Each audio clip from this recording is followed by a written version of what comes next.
পঞ্চপাণ্ডব একবারও বলেননি যে কেন যাব, কিসের জন্য যাব, কোন সন্তান রাখেনি কেন, এখন সমস্ত কিছু ভগবানের চরণে অর্পণ করে দিয়েছে।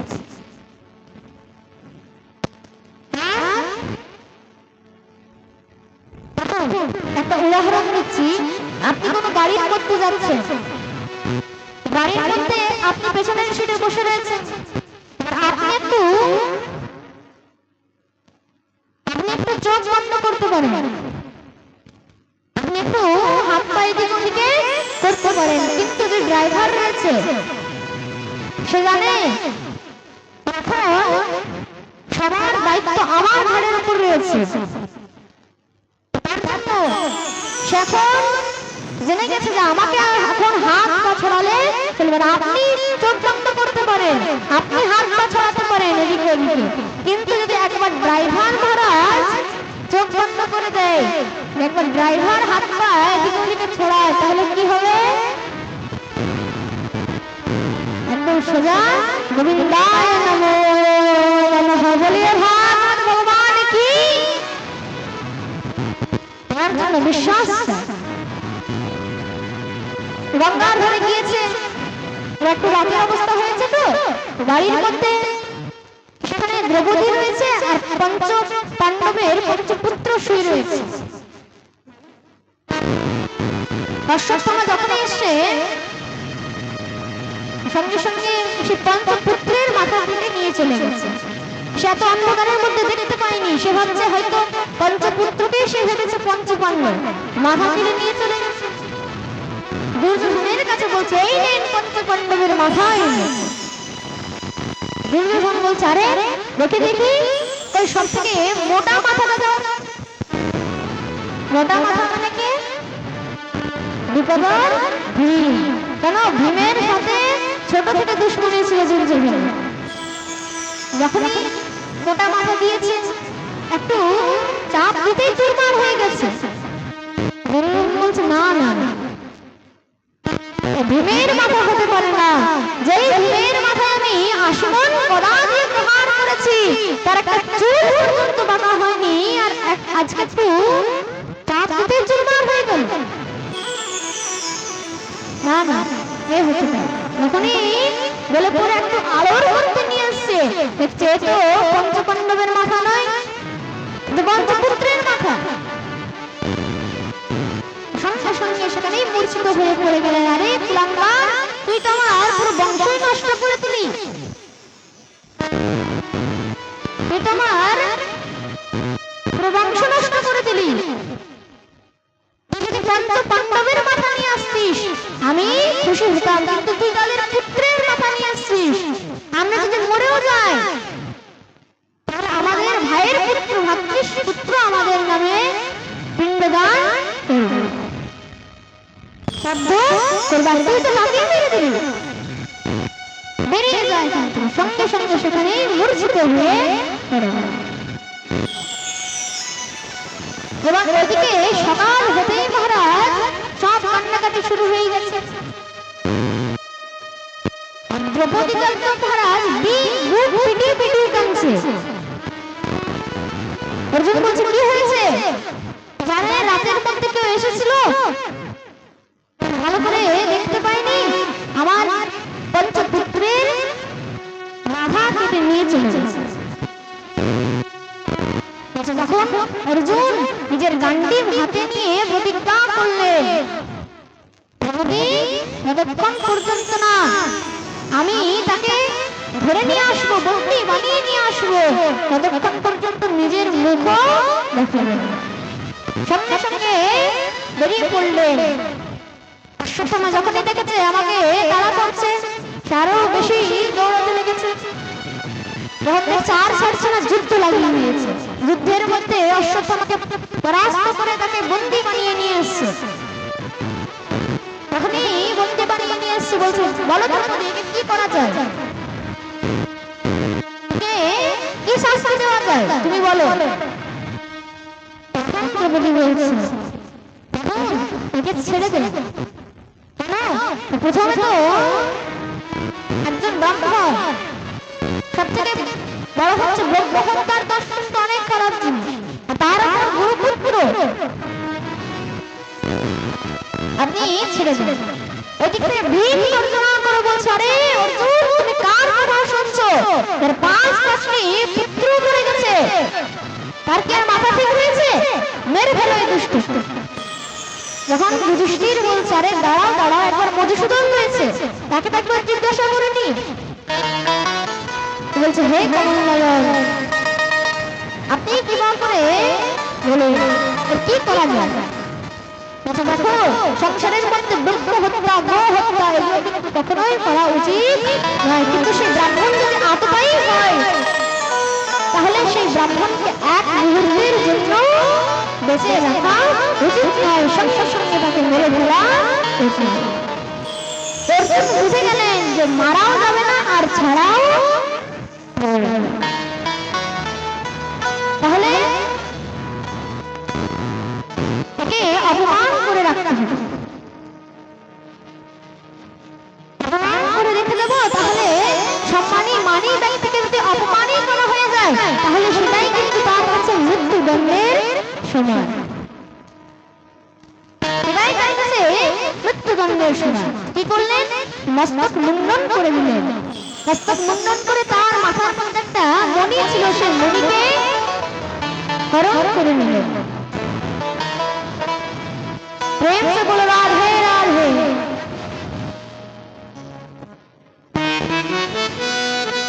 সেখানে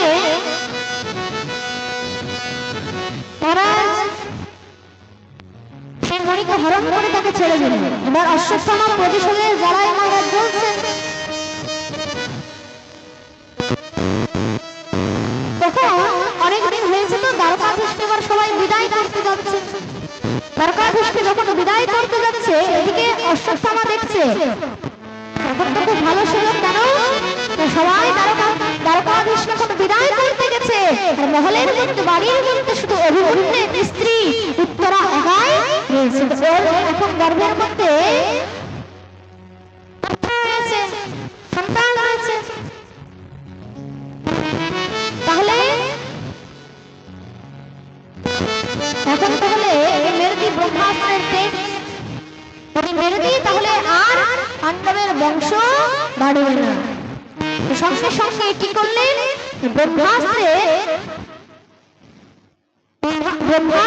তেজ দিয়ে এমন মহারাজ বাণ ছেড়েছে, সেদিকে উত্তরা তো সেই ব্রহ্মাস্ত্রের তেজ থেকে ভয় পেয়ে গিয়েছে। তো এমন মহারাজ ধ্বনি দিয়েছে, বাহি বাহি মায়োগেন্দে মনেব জগৎপতে নানাগত ভয়মেতে পুত্র মৃত্যুর পরস্পরম। এমন মহারাজ ধ্বনি দিয়ে উঠেছে, হে গোবিন্দ রক্ষা করো, রক্ষা করো। আপনি কৃপা করে আমাকে রক্ষা করুন। সঙ্গে সঙ্গে গোবিন্দ আর দেরি করলেন না, অঙ্কুশ রূপ ধারণ করে উত্তরার গর্ভের মধ্যে প্রবিষ্ট হলেন এবং সে ব্রহ্মাস্ত্রের তেজ থেকে তাকে গলা ঘোরাতে ঘোরাতে সেখানে তার তেজকে শান্ত করবেন। এবং তখন সৃষ্টির মধ্যে প্রথম সন্তান যে গর্ভে থাকা মাত্রই ভগবানের দর্শন পেয়ে গেলেন। উত্তরার গর্ভে সন্তান ছিল, ভগবান যখনই অঙ্কুশ রূপ ধারণ করে উত্তরার গর্ভের মধ্যে প্রবিষ্ট হলেন তখনই উত্তরার গর্ভের সন্তান তার দর্শন পেয়ে গেলেন।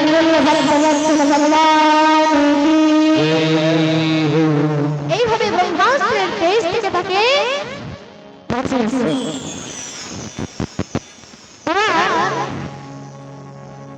কি হয়েছে? ভগবান যখন এরকম দৃশ্য দেখলেন তারা কিছুদিন হস্তিনাপুরের মধ্যেই থেকে গেলেন।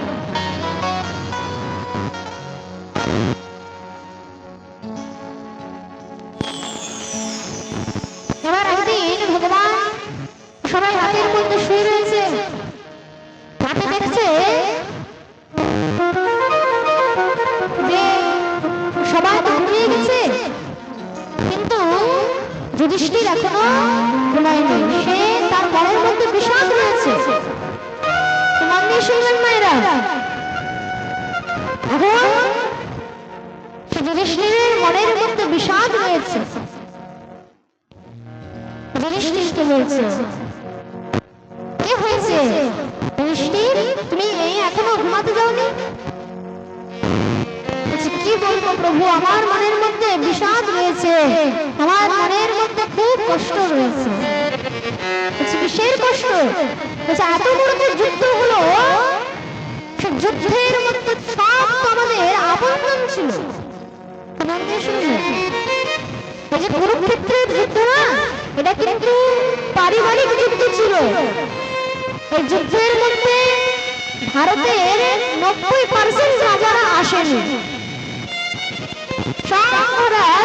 তাদের নিজেদের ভাই, নিজেদের কোনো দাদু, নিজেদের বন্ধু বান্ধব সবাই এসেছিল। 10% শুধু রাজারা এসেছিল। কেন? নিজের পারিবারিক ব্যাপার। আমরা কেন যাই? কুরুক্ষেত্রের যুদ্ধ হচ্ছে একটা ফ্যামিলি ব্যাপার। কুরুক্ষেত্রের যুদ্ধ ফ্যামিলি ব্যাপার, একটা পারিবারিক যুদ্ধ। তার জন্য এখানে এত বড় যুদ্ধের মধ্যে সব আমাদের আপনজন রয়েছিল। পিতামহ ভীষ্ম, দ্রোণাচার্য, কৃপাচার্য, তারা আমাকে ছোট থেকে কোলে পিঠে নিয়ে মানুষ করেছে। রাজকে রাজ সিংহাসনের জন্য তাদেরকেই মেরে ফেললাম। হে প্রভু, কি বলবো? যখনই এই সিংহাসনের দিকে তাকায় তখন একদম রক্ত রঞ্জিত দেখায়। এত বড় যুদ্ধের মধ্যে সবাইকে মেরে কি পেলাম? শুধু একটা সিংহাসন,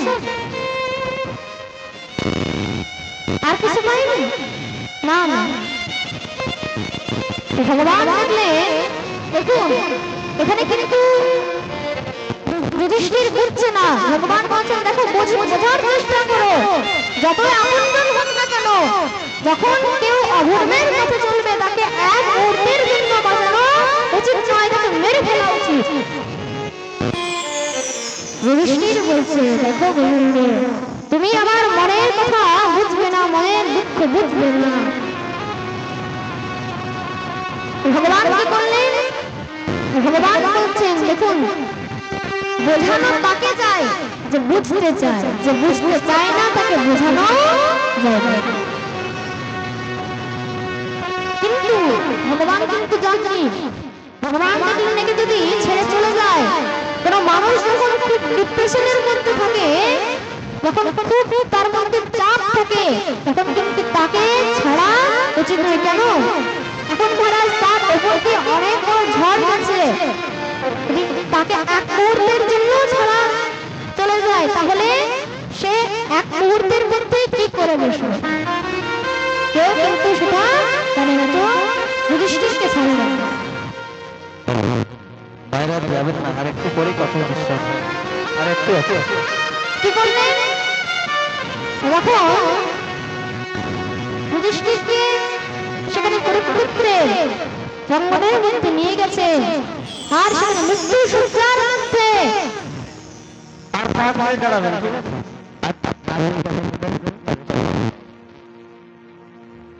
পাঁচ মিনিট অপেক্ষা করবেন, আমি নাম নিয়ে যাব।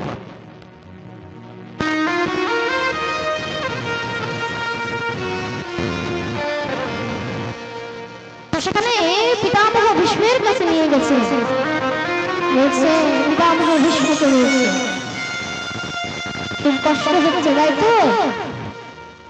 না প্রভু, কষ্ট তো হচ্ছে, কিন্তু কিসের কষ্ট? তোমাকে সামনে পেয়েও একবার প্রণামটুকু করতে পারছি না। সংসারের মধ্যে সেই হচ্ছে ভগবান জি। এমন ভাবে যদি আমারও মৃত্যু হয়, আমি তো বারবার মৃত্যুর জন্য তৈরি হয়ে গেছি। সামনে ভগবানের দর্শন করবো, সামনে মৃত্যুর সময় ভগবানের কথা কানের মধ্যে আসবে, ভগবানের চিন্তন শুধু বারবার আসবে। এরকম ভাবে যদি মৃত্যু হয়, তাহলে তো সবাই বারবার যেন মৃত্যু হয় সেটাই যেন ভগবানের কাছে চায়। আর কি চায়? পিতামহ ভীষ্ম বলছে, এবং পিতামহ ভীষ্মকে কিন্তু সেখানে বর রয়েছে, কিসের না? নিজের ইচ্ছা মৃত্যুর বর রয়েছে। নিজের ইচ্ছা, যখন ইচ্ছা হবে তখন মরবে। পিতামহ ভীষ্ম এতদিন কষ্ট করে থেকেছে কেন ভগবানের যদি সেই দর্শন পেয়েছে বলছে প্রভু কি আদেশ বলছে দেখো তোমার এই পুত্র নতুন নতুন রাজা হয়েছে তো মনের মধ্যে একটু বিশ্বাস রয়েছে একে একটু জ্ঞান জ্ঞান দিয়ে দাও ভালো করে বিরাট বিষ্ণু ওটাকে খুব ভালো করে জ্ঞান দিলেন দেখো রাজ ধর্ম দান ধর্ম এগুলো কিন্তু খুব ভালো করে করা পালন করা উচিত রাজা হয়েছে রাজ ধর্ম তোমার কর্তব্য দান ধর্ম তোমার কর্তব্য এগুলো থেকে কখনো বিরত থাকতে ভগবান ভগবান বললেন তুমি কি চাও তোমার অন্তিম ইচ্ছা কি আচ্ছা প্রভু একবার সেই দর্শন যদি তোমার পেতাম কোন দর্শন এই শঙ্খ চক্র গদা পদ্মধারী শ্রী বিষ্ণু নয় তাহলে সেই যে বৃন্দাবনের মধ্যে সখীদের মাঝে যে বংশীধারী রূপ সেই বংশীধারী রূপ আমি তোমার দর্শন করতে চাই ভগবান সে বংশীধারী রূপ ধারণ করে সেখানে পিতামহ ভীষ্মের কাছে দাঁড়ালেন পিতামহ ভীষ্ম সেই অন্তিম লীলা দর্শন করে দিব্য সূর্য এবার মকর রাশিতে প্রবেশ করেছে আর তখন পিতামহ ভীষ্ম আর দেরি করলেন না নিজের দেহ ভগবান শ্রীকৃষ্ণের সেই বংশীধারী রূপ দর্শন করেই নিজের দেহ ভগবানের চরণে সমর্পিত করলেন বলিয়ে ভক্ত বৎসল ভগবান এই হলো দিব্য এখানে আর কিছুদিন থাকলেন তারপরে সবাই এবার দ্বারকাধীশকে বিদায় দিতে গেছে তারা কিন্তু আনন্দের সঙ্গে ভজন করতে করতে দ্বারকাধীশকে বিদায় দিচ্ছেন তো আসুন আমরা আজকে ভগবান দ্বারকাধীশকে বিদায় দেবো এবং ভজন করবো ভজনে আনন্দ নেবো ঠিক আছে এবং দেখুন আজকের কথার কিন্তু এখানে বিশ্রাম হবে এবং একদিনের কথা তো এত বিস্তার হবে করা যায় না যেখানে 7 দিন বা 3 দিনেরও যদি কমপক্ষে সময় হয় সেখানে কিন্তু বিস্তার ভাবে আমরা ভাগবত শ্রবণ করতে পারবো আজকের এই পাঠের বিশ্রাম এখানেই হবে সবাই আমার যেন হাত জোড় করে বলে কৃষ্ণ চন্দ্র ভগবান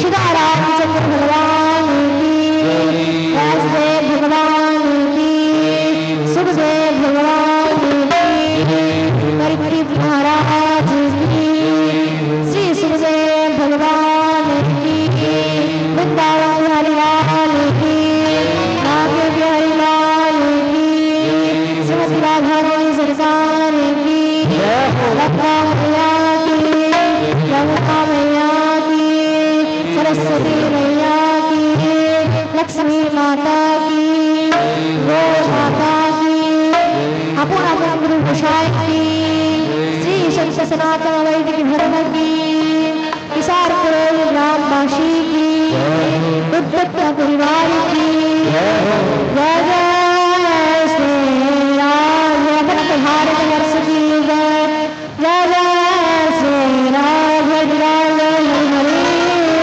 श्री हरिदास তারপর প্রসাদ নিজ নিজ গন্তব্য সবাই পালন করবেন এবার সবাই পেয়ে যান নৃত্য করতে করতে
এবার বাংলা সবাই নাচবেন কিন্তু ঠিক আছে বলো রাধে রাধে हाँ राधे राधे जोर से बोलो और मुझे मुझे थोड़ा सुनाई कम देता है ए मियां ओ बोला इधर ध्यान दो इधर इधर इधर थोड़ा जोर से राधे राधे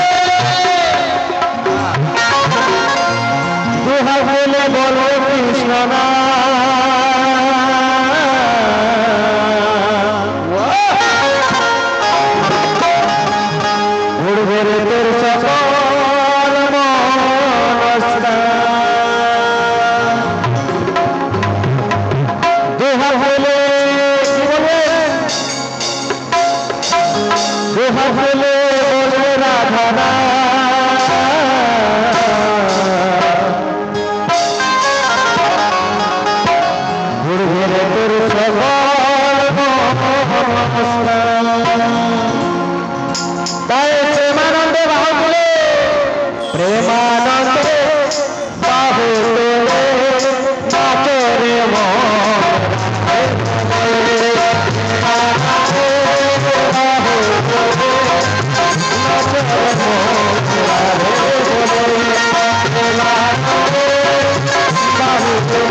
সুন্দরভাবে যেমন বৃন্দাবনের সখীরা নাচে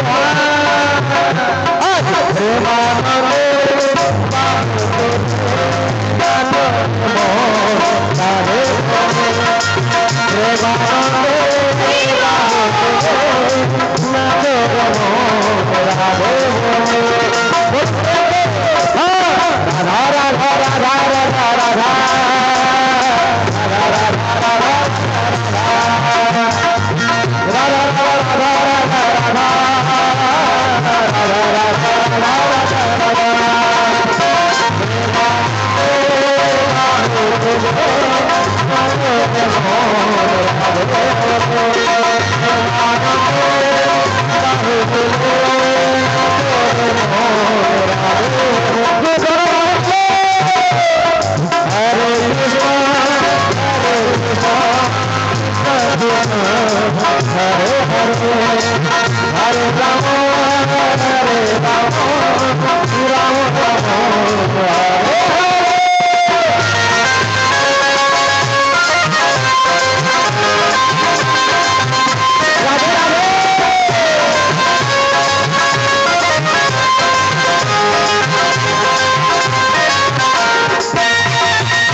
বাস গান প্রসাদ পান না হ্যাঁ খিদে পেয়েছি